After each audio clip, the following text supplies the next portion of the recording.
all of those storefronts, all of those, I mean, the aging on this is phenomenal. I have to give appreciation to your Thank you. Well, your it's really partner. important. I think it's really important to get all the textures and aging right.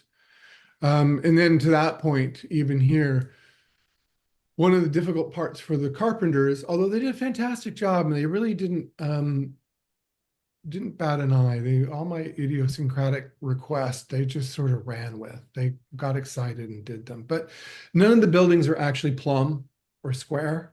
Mhm. So in this part of town, they're mainly just sort of either leaning in or leaning back, just so that when you see them, they don't feel so crisp and clean. Yeah, And then when you get to when you see the old town, there's a lot of those buildings are sagging as well.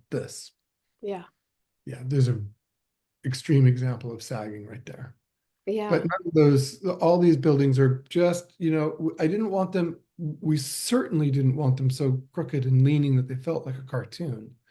So it was there's a very subtle amount of bowing and sagging. That's probably the most extreme, but even on the other street, if you look closely, you can see that they're not perfectly straight.